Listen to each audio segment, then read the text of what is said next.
जय माता दी, नमस्ते। मैं पंडित विष्णु आचार्य। आइए चर्चा करते हैं हिंदू धर्म में 16 श्राद्ध का क्या महत्व है। 16 श्राद्ध में किस चीज़ों का नियम पालन करना चाहिए, 16 श्राद्ध में किनको भोजन करवाना चाहिए, व अपने पूर्वजों को प्रसन्न करने के लिए 16 श्राद्ध में क्या क्या देवी देवता की उपासना करना चाहिए, किनका पाठ करना चाहिए, तब हमारे पितृ हमसे संतुष्ट होते हैं और हमें शुभ आशीर्वाद प्रदान करते हैं। आइए जानते हैं, जुड़े रहिए हमारे यूट्यूब चैनल से, सब्सक्राइब अवश्य करेगा।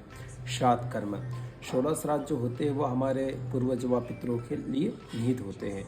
इन 16 श्राद्ध में जितना हो सके उतना नियमों का पालन करना चाहिए।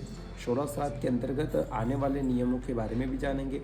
16 श्राद्ध में हम जो पितृ हमसे आशा करके बैठ जाते हैं कि हमारे 16 श्राद्ध में जो हमारे जो पुत्र है वह हमें भोजन जल आदि ग्रहण करवाएंगे, तो वह शुभ आशीर्वाद प्रदान करते हैं। जब पितृ असंतुष्ट होते हैं तो घर में कलह, लड़ाई झगड़ा, भाइयों बहनों के लड़ाई झगड़ा व सभी प्रकार से अमंगल होता है।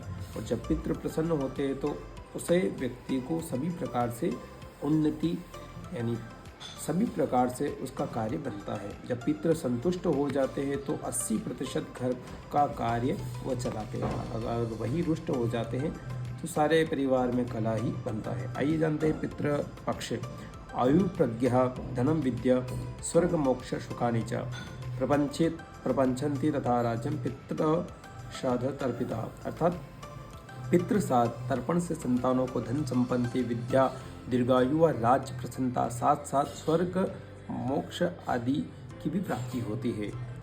प्रेतना पितृश्च निधिश्च भोज यत् प्रीत्यात्। अर्थात पितरों के आध्यात्मिक शांति व उनकी उन्नति तृप्ति के लिए जो पुत्र अपने पितृभोज पदार्थ, किसी विद्या आदि को श्रद्धापूर्वक भेंट करते हैं व ब्राह्मणों को सेवन कराते हैं, उसी अनुष्ठान को श्राद्ध कर्म कहते हैं। 16 श्राद्ध के अंतर्गत हमें क्या नहीं करना चाहिए, तो 16 श्राद्ध में नाखून नहीं काटना चाहिए, बाल नहीं काटना चाहिए और लहसुन प्याज का त्याग करना चाहिए।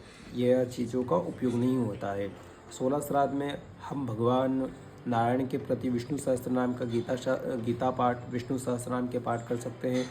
पितृ देवताओं के लिए नमो भगवते वासुदेव का जाप कर सकते हैं। पितरों को संतुष्टि के लिए ब्राह्मणों को भोजन करवाना व गाय को भोजन करवाना, चींटी, कौवा और कुत्ते को भोजन करवाना अनिवार्य रूप से माना जाता है, क्योंकि इनको भोजन करवाने से पितृ संतुष्ट होते हैं।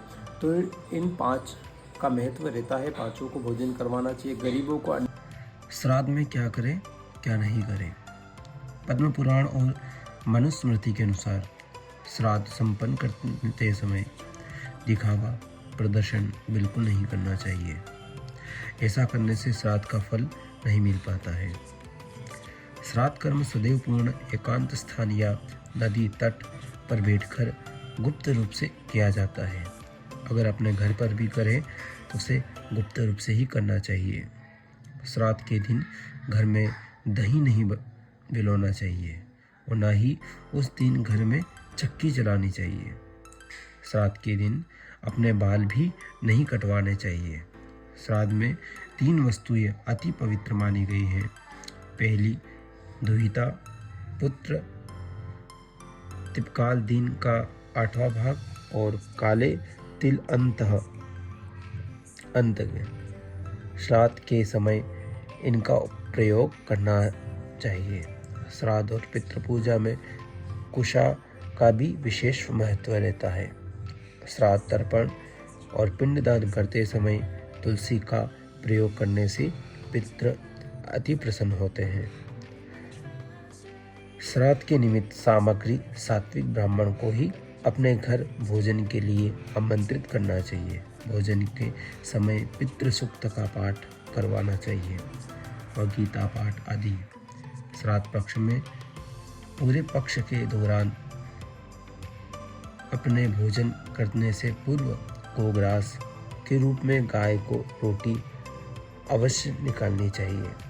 चींटियों को, कौवे को और पक्षियों को दाना अवश्य डालना चाहिए।